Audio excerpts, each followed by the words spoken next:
Hi, everybody. I'm Stephanie Dray, and it's great to be with you all today and to welcome you into my office for a spot of tea. Um, this is my office, it's where I write. Um, Although I have added an ottoman and another comfy chair, they're mostly for the cats and not for me. I spend most of my time here in my office in front of the keyboard, trying to make the stories in my head come out the way I imagine them on the page. Um, I wish that I had a crackling fire and some holiday music, but probably the best I could sum it up for today would be Netflix. I see people in the comment thread, so I'm going to wave to Crystal and Tiffany. Thank you for, and Sandy. Oh, look, everyone is saying hi to me. I'm so excited. Um, I want to wish you all the happiest of holidays, whatever you celebrate. Here in Dravania, we celebrate Christmas, but I am always moved by the different ways that people have celebrated this season throughout history and helped each other through dark times. And that sentiment has never really resonated stronger to me than this year. Um, so, from me to you, I'm wishing you the happiest season's greetings, if you will. So please wave and let me know you're here. Oh, thank you. Somebody said Merry Christmas. Merry Christmas to you too.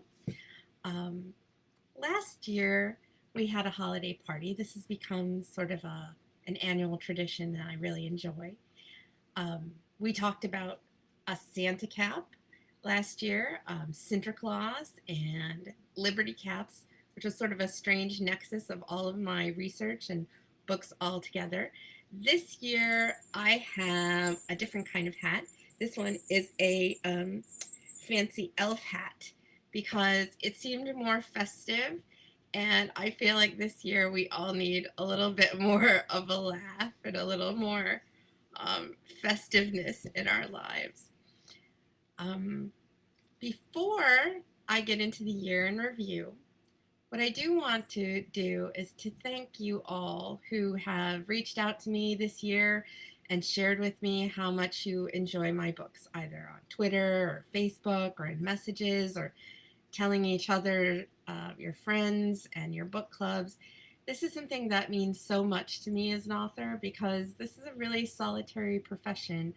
And it's nice when you hear that your book is good from your editor or reviewers, but really doesn't mean anything if the readers don't love and respond to your work. So this is what keeps me going when I feel like the book is too hard or I just can't get through another day of sitting at this desk.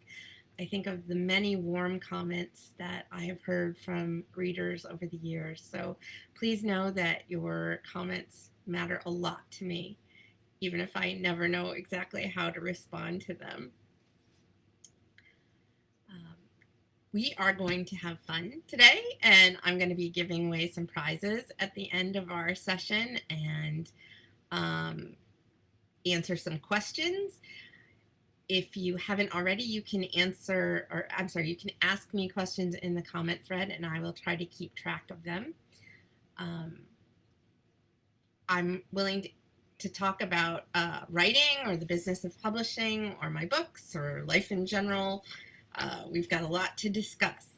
But first, we should really start with tea and cookies because these are two of my favorite things. Um, this year, like last year, I am drinking from this beautiful tea service, and it comes with a really nice little teapot. Now, last year, I told you all that this tea set was inherited from my grandmother, my Nana.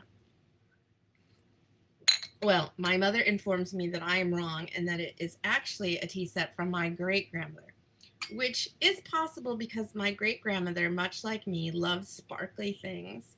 And this tea service has gold rims and Italian grape leaves. So, mom might be right about this. But I have for years thought that it belonged to my grandmother, Nana, on the other side. So now I'm just going to let the tea set remind me of both grandparents. I don't know about you, but friends and loved ones are really on my mind this holiday because can't see them. We've been holed up here in our house for a while, and this is going to be a hard holiday season for so many people, but it really has made me appreciate the smaller things and the memories and the connections that I have with friends and readers and family members. So it's one of the reasons why it's special for me to have tea with this service, even though it might seem a little strangely sentimental. You are wondering, though, I'm sure you're wondering, what I'm drinking. I am drinking a special holiday blend from Harney and Sons, which is some of the best tea. It comes in these little silk pouches. I just love this brand. I'm not an affiliate. I get no money if you buy Harney and Sons teas, but you will enjoy it anyway. I have never heard of this tea, but I was gifted it from a friend of mine from high school, one of the friends that I've had for the longest time in my life. Her name is Chrissy, and she must know me very well because this tea smells delicious. It smells like chocolate and spices, and I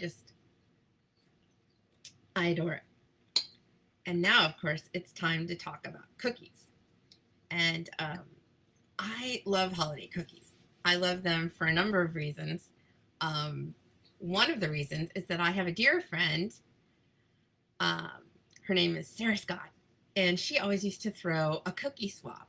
And after she moved, my family sort of took it over, and we always have a giant cookie party, or often for many years we have. We did one last year. Of course, we can't do it this year.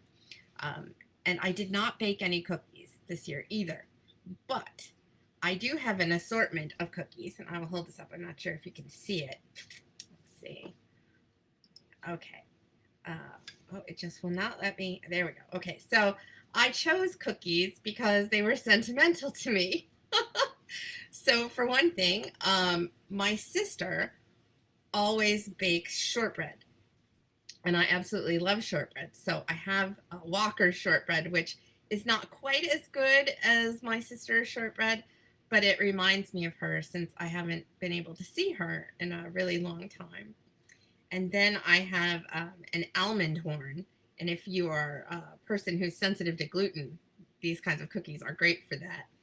And a chocolate truffle, because I used to make truffles with my friends at home when I was younger. So I hope you all have some yummy things to eat while we chat today. But I thought I would share those with you. Also, I do have in this event on Facebook, I have a link to my favorite cookie recipes. So if you are still in the mood to bake cookies this season, I have some great links for you and a little discussion about how cookies came to America through the Dutch, which is something that I learned when Laura Camoy and I were working on My Dear Hamilton, because the Schuyler sisters made a lot of cookies. Okay, so now it is time to review this year. This has been some year, right? Now, some of us have had a better time of it than others. I have been very fortunate. My family is all safe and healthy, and so I am counting my blessings. I remember that last year, around this time, some of my dearest friends and co-authors were on a big book tour for this book, Ribbons of Scarlet. I don't know if you all remember this, but this is a book about the women of the French Revolution, and 6 of us wrote it. We all took a different character in the novel, and then we went basically all around the country to talk about it, and so we met so many of you, and I still have very many fond memories of how kind you all were to us as we exhausted ourselves crisscrossing the country and giving talks. we really appreciated your all coming out for those events, and we hope that you enjoyed Ribbons of Scarlet. Of course, at the same time that I was writing, or rather touring for Ribbons of Scarlet, I was deep in the midst of writing my next book, which is The Women of Chateau Lafayette. And I had a deadline, which I hadn't met, and I was extremely stressed out last Christmas. But I have finished it. I turned it in March. And knock on wood, the reviews have been great. And what I've been hearing from readers is that they really like it. And I'm so glad, because this book took like 7 years of my life and is a real passion of mine. And I can't wait to talk to you more about it. It was also chosen by Oprah's magazine as one of the most anticipated reads in 2021. I almost fell over when I heard this, and I was so excited by the company that I was keeping. I couldn't believe it. But that's pretty great. To keep up with these kinds of things, by the way, I just want to say that my newsletter is probably the best way to keep in touch and to be notified when a new book is going to come out. And I also always try to give away gifts or book prizes. So if you're looking for an early advance copy, probably my newsletter is the best bet to get hold of one of those. They're very precious in paper, though, let me tell you. In fact, I have exactly one copy, and I had to beg for it. And here it is. Isn't that it's a big book, but you always get a meaty read from me.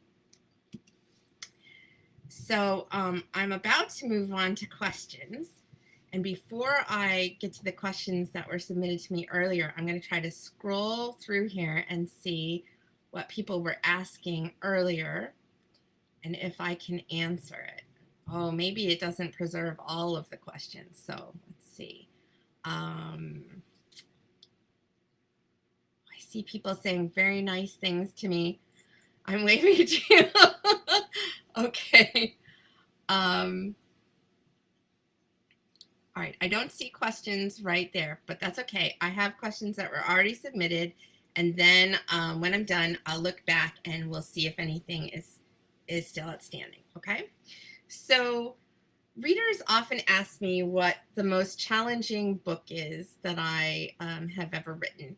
By the way, I'm going to take off my hat because I'm jingling while I'm talking, and it's hard to be like a serious, respectable author when your elf hat is jingling on your head. So, all right, so here we go. Oh, I see Sharon is asking me what the inspiration was for Chateau Lafayette, and I promise I'll get to that. So this was the most challenging book I have ever written. And I think I always feel that way about every book that I've written, but this time it's definitely true. And the reason for this is that when I started to write The Women of Chateau Lafayette, I started it with the premise that I wanted to tell the story of Adrienne Lafayette, our French founding mother. Because, of course, I'd written about Patsy Jefferson and America's First Daughter, and I'd written about Eliza Schuyler Hamilton and My Dear Hamilton. And Lafayette was an important figure in the lives of both of those women. So I was really startled to discover how amazing Lafayette's wife was. So that's where I began the quest. But as I started researching Adrienne's life, I started to understand that she left a legacy, as did Lafayette. And that legacy was protected and defended by other fantastically interesting and courageous women. I discovered that Lafayette's birthplace, Chateau de Chavignac, which is in the deepest part of France, was where Adrienne Lafayette was arrested during the French Revolution. It's where she made her greatest stand. But in World War I, An American woman bought that house, renovated it, and repurposed it as a shelter for displaced and sick children during World War I. And in World War II, that same castle was used as a refuge to hide Jewish children from the Nazis. And when I learned this, I'm actually getting emotional about it even now, but I had to know how this happened, how this one house served as a beacon of hope in 3 of history's darkest hours, and who these women were who preserved it and protected it, along with the children inside this castle. So what this led me to was an amazing discovery.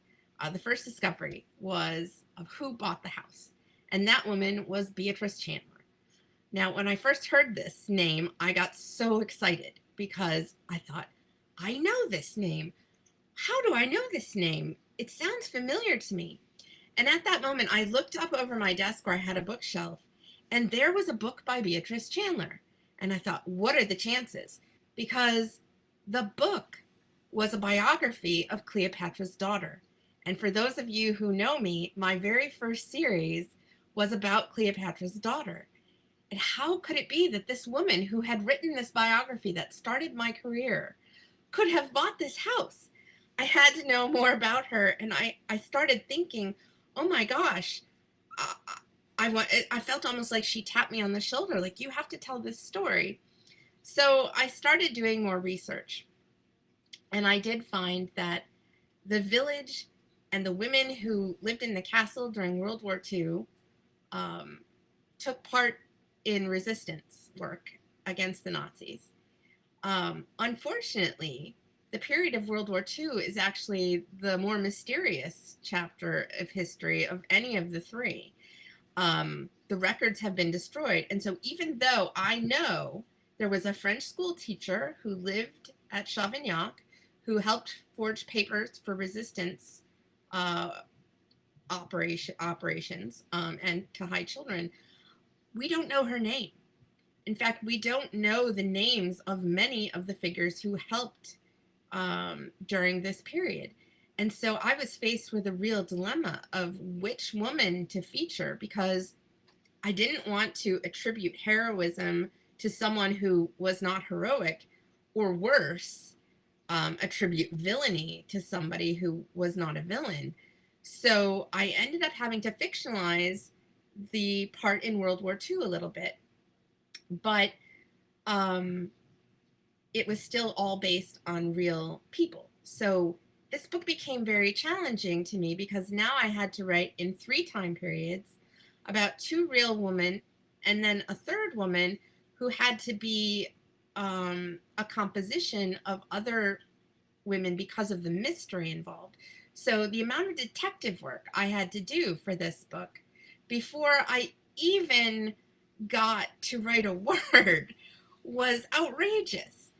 And to top all of this off, as if that wouldn't have made this the most difficult story already, was the fact that while I was researching Beatrice Chandler's life, I started to discover that she had a secret, at least one. First of all, I found love letters from a French officer during World War I that indicated she was having an affair with this French officer. Fun thing to tell the family. And then I discovered that she, and I should add, I discovered this with the help of her family, who very generously provided me with family letters and interviews and information they had collected. Sort of together, all of our information swirled together until we were able to establish that Beatrice wasn't even who she said she was. She had a secret identity, and she was an even more extraordinary heroine than anyone knew. So there was the difficulty of doing all this research. Then there was the difficulty of learning 3 time periods because I'd never written in the 20th century before. And then on top of it all, there was a sense in this book more than any other that I had to do these women justice, and I was so afraid to mess it up. So I was very nervous while writing this, and so it has come to mean such a great deal to me. So um, I I think one of the next question I got is from Mickey. She asked, "How much time did you spend researching America's First Daughter? Did the results surprise you? Can you give me a little information about how you feel about this book?" America's First Daughter, I think, took us, Laura Camoy and I, at least 3 years, maybe 5. We weren't writing all of that time, but often you have the idea long before you start writing. And we both had solo books that we were working on, so it took some time before we collected all the research and managed to pull it all together. Um, the results for America's First Daughter did surprise me because I think we underestimated how important Patsy Jefferson really was as a founding mother, and also that she would always be likable. We deeply respected Patsy, but we did not always like her for the choices she made. Now, to me, that makes the most interesting characters of all, people that you can relate to, but who aren't always pleasant. And so I feel very happy about how the book came out. And I have great affection for it. And of course, it's all tied up in memories of getting to work with one of my best friends. So, it sort of melts my heart that Laura and I got to write not one, but 2 books together. And that was one of them. Caroline, who did not leave her last name, but I'm hoping that her last name is short. She writes, "As a direct descendant of William Short, I want to thank you for not making him a footnote in history, as so many books about Jefferson and that time do. How much of your descriptions of him and his activities were poetic license? And where did you find so much information about him?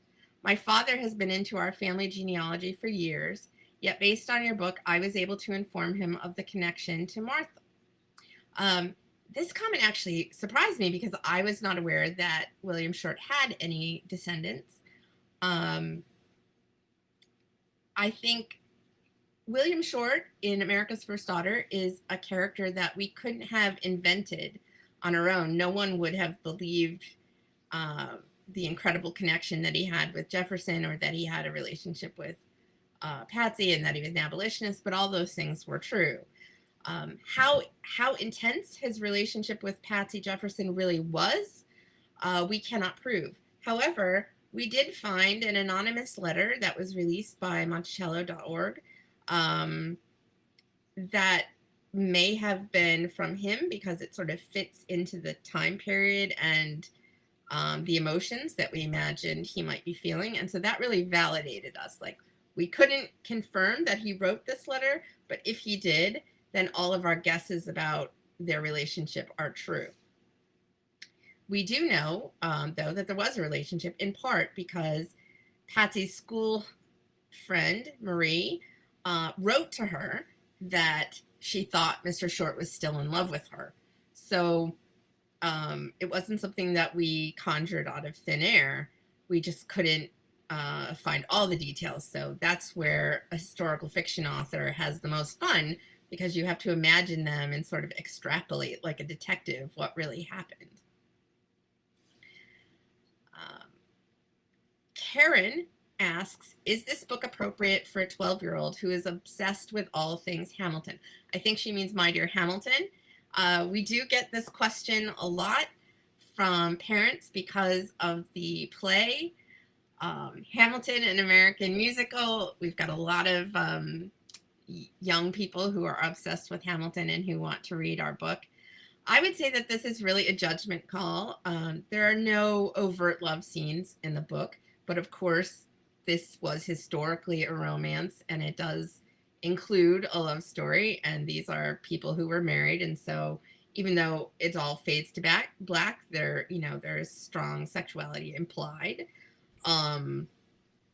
And of course, there's the violence of war, and a duel where someone gets murdered. I won't spoil it by telling you who, but I guess betting you could guess.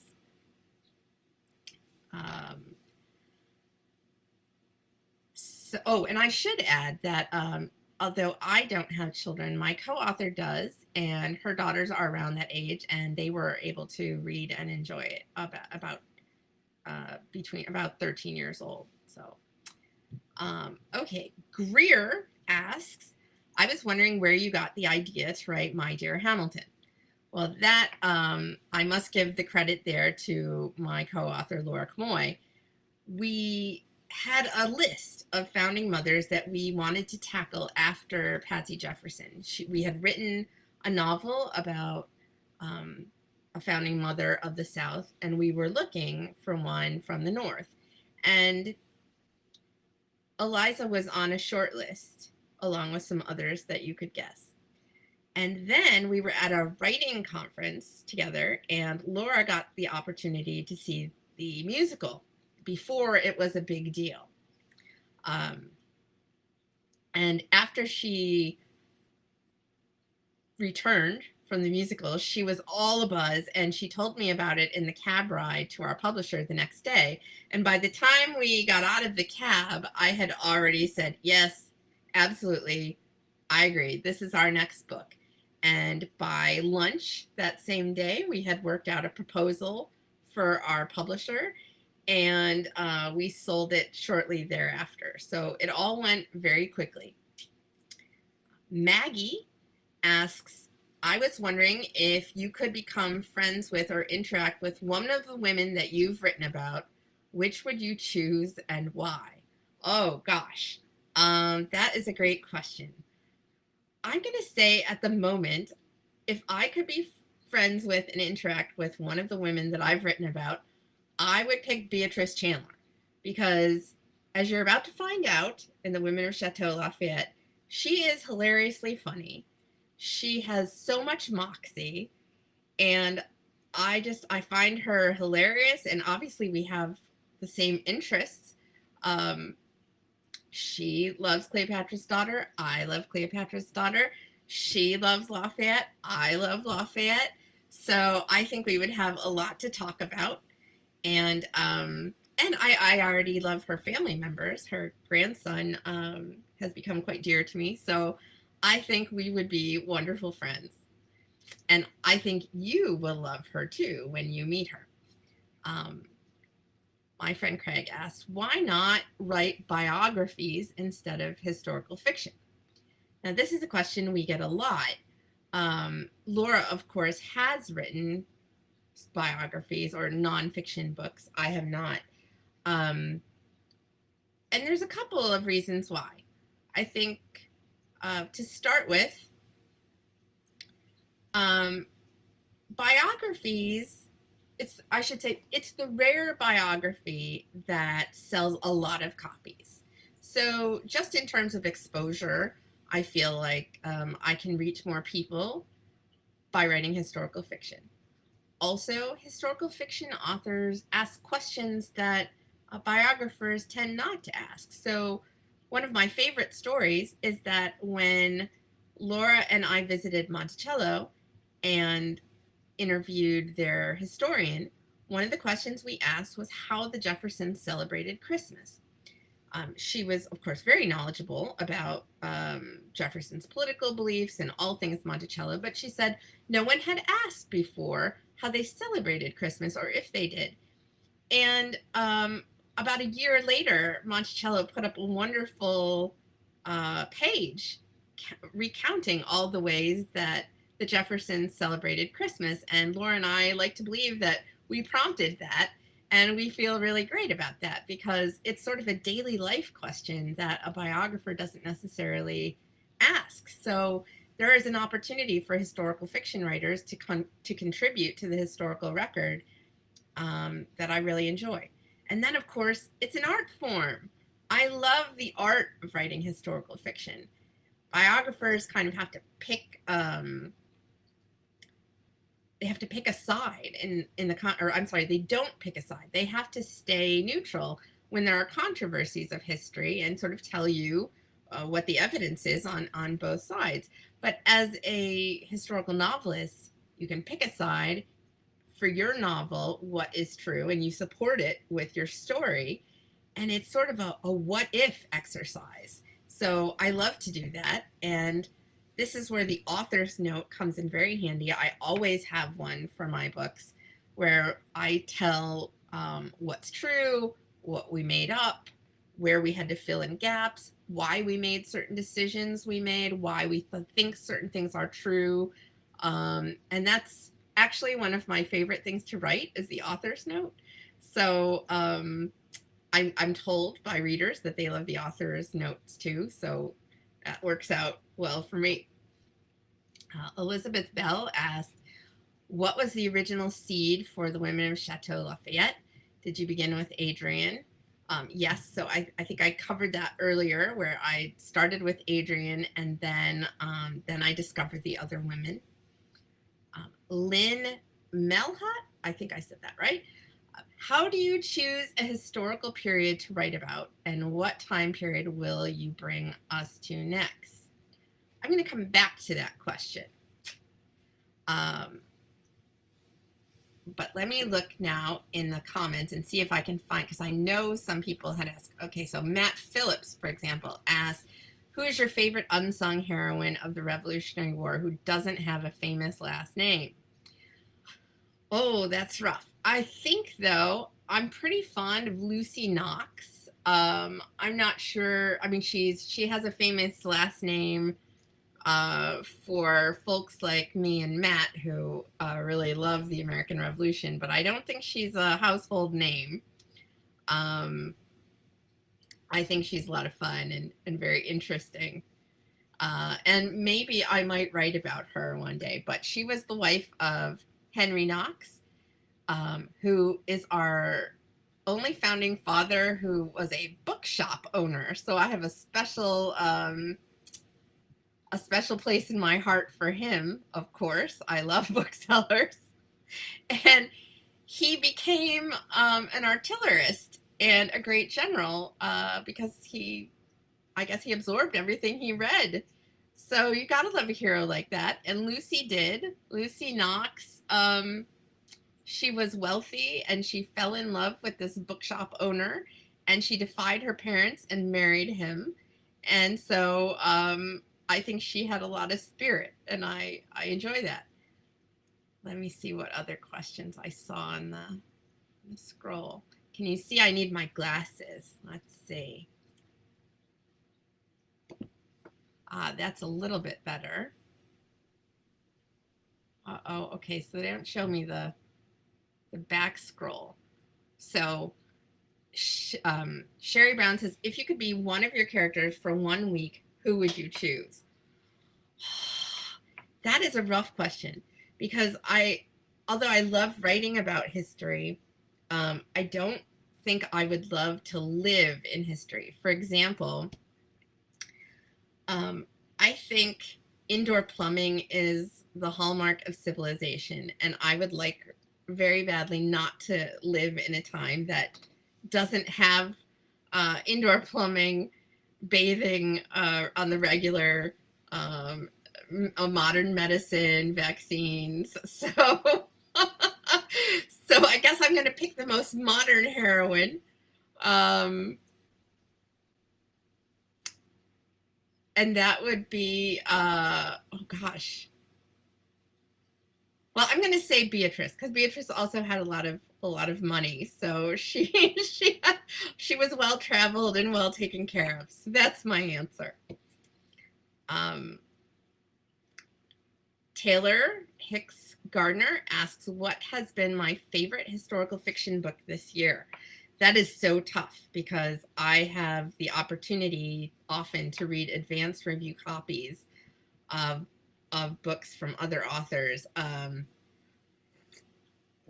I really, I read so many great books this year.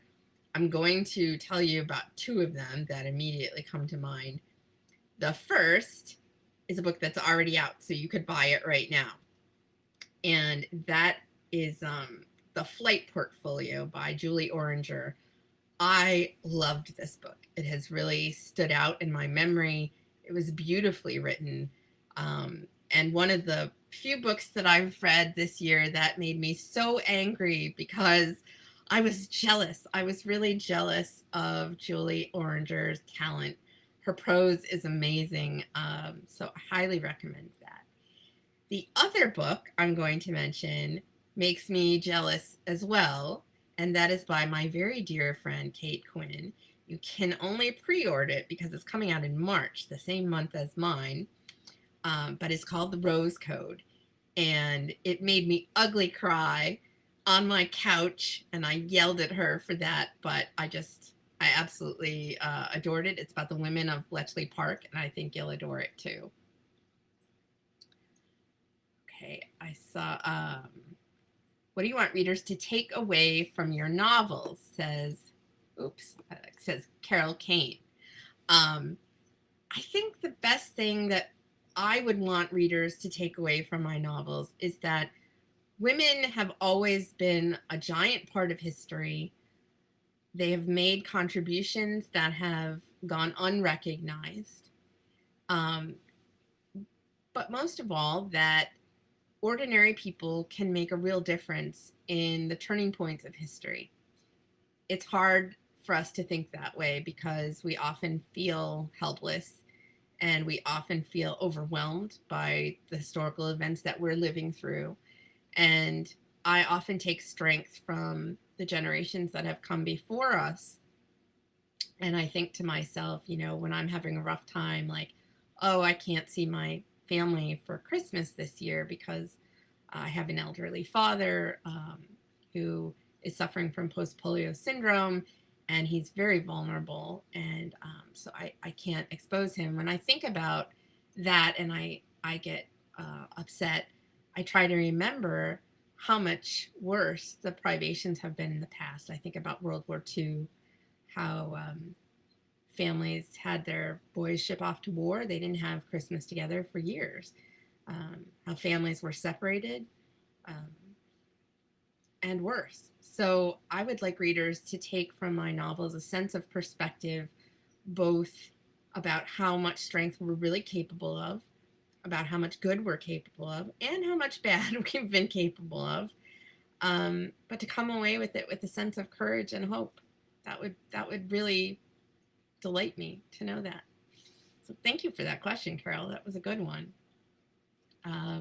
Susan asks, how is the process of co-writing a book different from writing on my own? And do I have a preference? Is the research process different?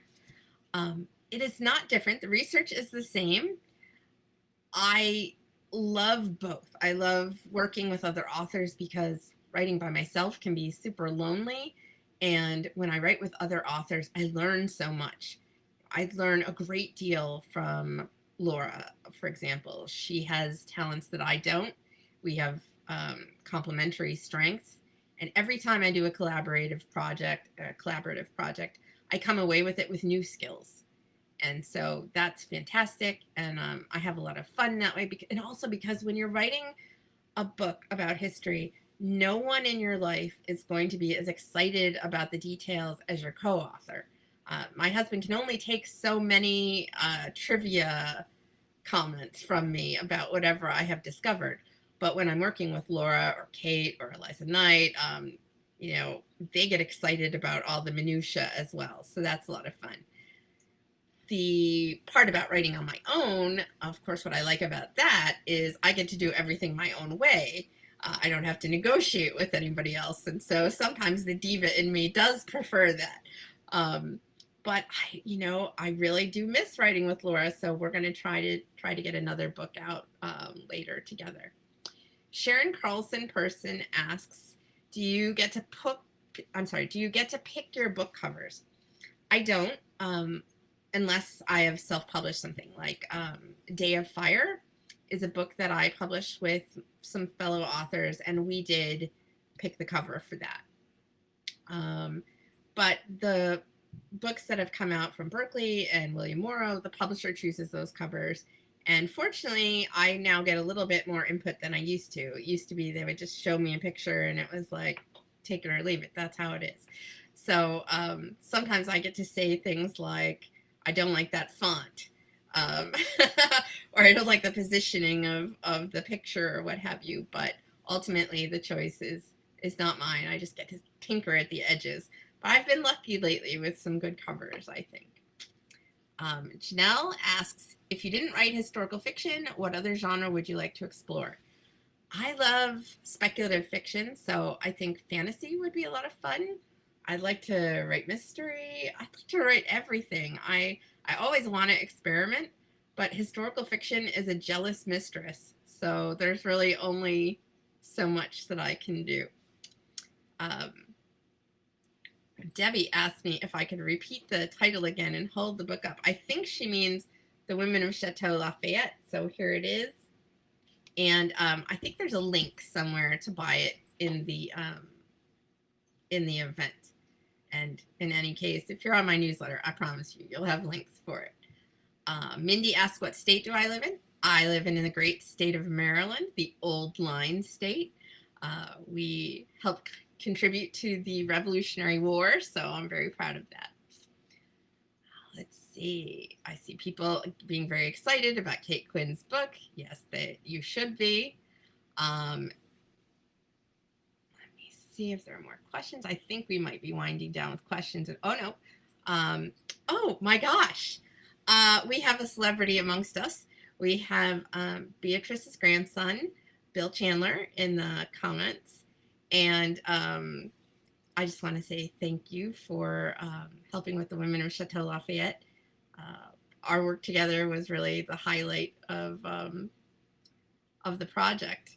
So you asked, what part of the project do I prefer, the research or the writing? I probably prefer the research because it's like a puzzle and a game of how do I figure all of this out. I don't love drafting. It feels like shuffling words into a big box that are all terrible, and then I have to form it into some kind of coherent order later. So I prefer the research to the writing, but ultimately I love having a finished book, so I have to do both. Sherry asks, when did I decide to become an author? I think I wanted to be an author when I was a kid, but my mom very wisely told me that I would probably have a hard time making a living at that, so I should do something more practical. So I became a lawyer for 10 minutes and decided that was not for me, and then pursued writing. So I think probably for sure I knew when I was around 27. Paula asks, have you visited any of the sites of your novels? Yes. For one thing, I love visiting Monticello. It's one of my favorite places. I not only got to visit it with Laura as we were doing our research together, but I had a fabulous experience where I got to bring my dad to Monticello. When I first visited Monticello, it was not handicap accessible, but when I brought my dad, they had really renovated it, and he was able to see everything, and it was just one of the best family memories I have. So I have a real special feeling for Monticello because of the way the historians treated the family, and how accessible they made it to the public, and how they have started to contextualize everything that's happened at Monticello in the past and in the present. Also, I got the chance to visit the chateau in Chavignac, and that was an amazing place, and I'll be sharing some videos from my visit there, and you'll get to see me losing my mind because I get very emotional when I'm in historic places. So often I have my husband take pictures of things for me because my hands would be shaking, or I get too nervous or too overwhelmed to know what to take a picture of. That place was really special, and I would love to return to it. And not just because I love the croissants in France, which I do. What were my favorite books and authors? I'm sorry, Sharon Carlson Person asked, do you use outlines when I write? Not enough, and I'm going to do more of that. which brings me, because we're getting a little late on time and I don't want to keep you guys here too long, to the question of who am I planning on writing about next. I'm very excited about this too. So I had a very hard time picking a next project. I had some ideas that I thought were just fantastic ideas, and my publisher did not agree. So this year was tinged with my frustration that I had all these ideas and I couldn't write any of them. And I think I had always in the back of my mind had this one woman in mind, but she seemed too frightening for me to approach. But when I ran out of other ideas that my publisher were willing to let me write about, I finally thought, all right, fine. I will see what they'll say. They'll probably tell me no. But they loved this, and so do I. I am going to write about Frances Perkins, who was the United States' first female cabinet secretary. She served under FDR, and you might have seen pictures of her. In a lot of them, she looks a little dowdy because she liked to inspect places to see if they were safe for fire hazards and so on. And so she, would wear very practical clothes for that endeavor. But she was just fascinating and amazing. And the more I have discovered about her, the more I love her. And now it's just a matter of how do I tell her story, because she has a giant life. And I would like to give you a book at least a little shorter than this one next time. So I have to figure out how to chop her down to size. She lived through some of the most amazing events in American history. And this time, this is a heroine who wasn't just sort of in the shadows influencing history, but this was a woman who was right out in front. She was the architect of the New Deal, and she knew all of FDR's secrets. And she came to her position about 3 months after Hitler rose to power in Germany. And Frances, from the start, knew that this was bad.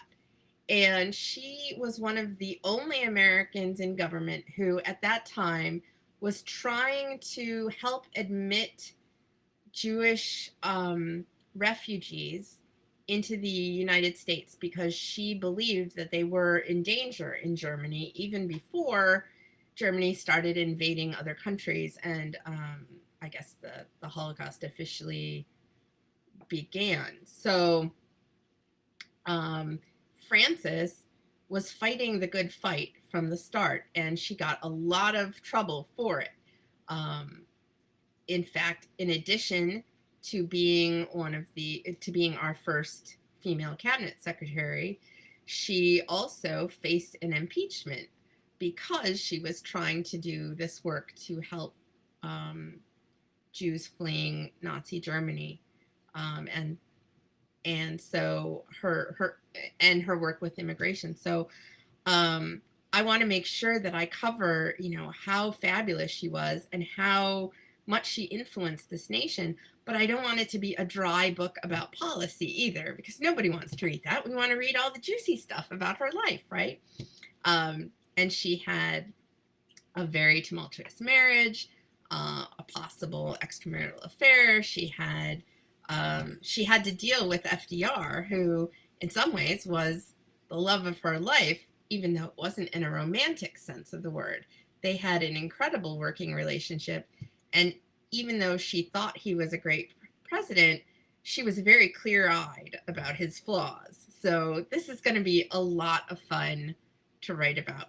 I think the best thing I should do for the end of our session here is I'm going to read you a little bit from the Women of Chateau Lafayette, and then I'm going to do some giveaways, and then wish you all a happy holidays. So let me turn to the scene that I want to read to you from today. By the way, this bookmark was given to me by my friend Erica Roebuck, who is another fabulous historical author. And she's so sweet. She actually gave me a bookmark with a quote from one of my own books on it. So I really love that. That was so thoughtful. All right. This scene features Adrian. It is at the chateau when Lafayette was proscribed by the revolutionary government that had just taken power under Robespierre. If our enemies couldn't capture my husband, they would come here. They would seize his papers, his property, his... I glanced at George and Virginie. Were these Jacobins vile enough to punish Lafayette's children? I would not gamble on the decency of such men. We had to flee. An offer of shelter had been made to us by a little parish deep in my husband's mountains, where the tangled woods still echoed with his legend. Now we would hasten there. Anastasie, take your sister and gather up the valuables, rings and watches and jewelries, the silver too. My girls raced to do as I asked, and though the sun was setting, I called for the carriage to be brought round. That's when doubts assailed me. When the royals stole away from Paris, they went together and traveled too slowly. That's how they were captured. It would be safer to scatter my children, even though it was an affront to my mother's instinct. Though it rent my heart, I sent my wailing daughters away in the carriage, ignoring their cheerful pleas to stay at my side. The monsters might not think to look for the girls, at least not right away, but Lafayette's only son and heir, they would hunt. You're going to have an adventure, I said, helping George into peasant's clothing that we borrowed from a servant. Just like the kind your father used to have. I pressed into his hand a dagger, telling him it must be used to defend himself against any wild dogs or wolves he might encounter, but I worried more about the beasts who walked on two legs. Thus I led my boy and his companions, a tutor and a lad from a nearby village who would serve as guide, to the secret passages in the castle walls, now cobwebbed with age and neglect. How I thank God for them! They would lead away from the castle, to the darkened woods, and if we were being watched, no one would be the wiser. If my son were to be caught and questioned, he would give a false name, Jacques, Jean, Pierre. It didn't matter. He must not admit he was the young Lafayette. I kissed my son in hurried farewell, trying not to let him see my terror. Oh, my mother's heart bled to send my darlings off in such distress and haste, with kisses that might be the last they ever received from my lips. Yet I remembered all too vividly the shouts of the mob in Paris when they said, "Kill her! Let's make Lafayette a present of his wife's head." My children were safer without me, and I did not want them to bear witness to my death should it come.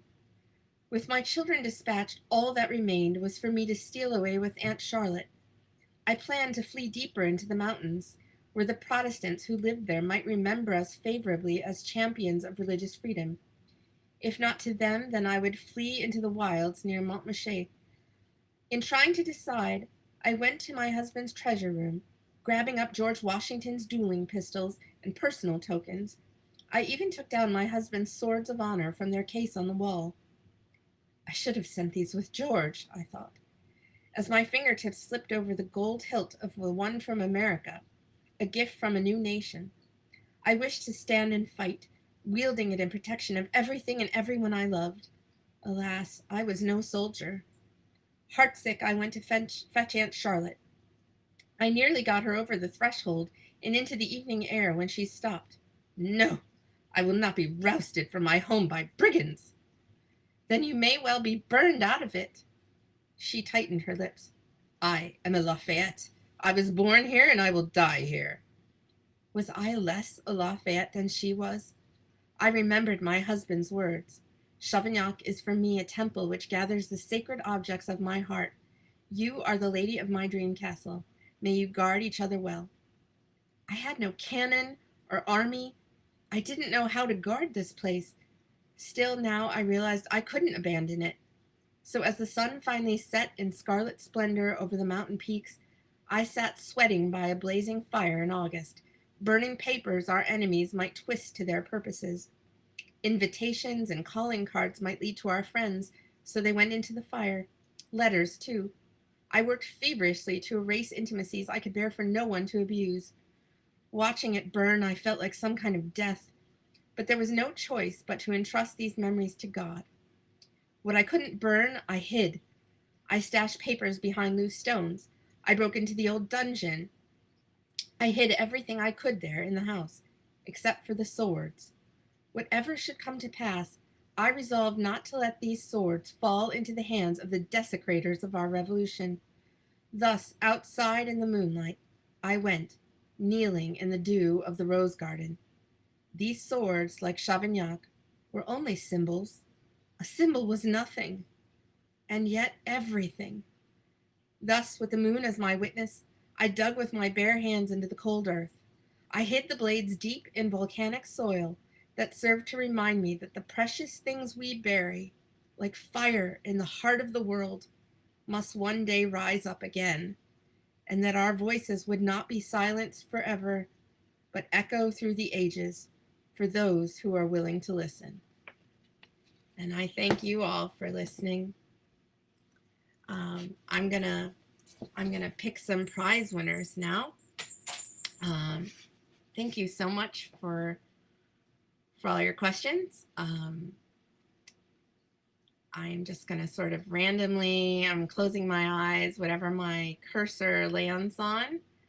Michelle Champion, I would like to give you a copy of Ribbons of Scarlet. So if you could mail me at stephaniedray.com, we will arrange for you to get that. Now I'm going to do again through the comments. I'm scrolling randomly. I can't see.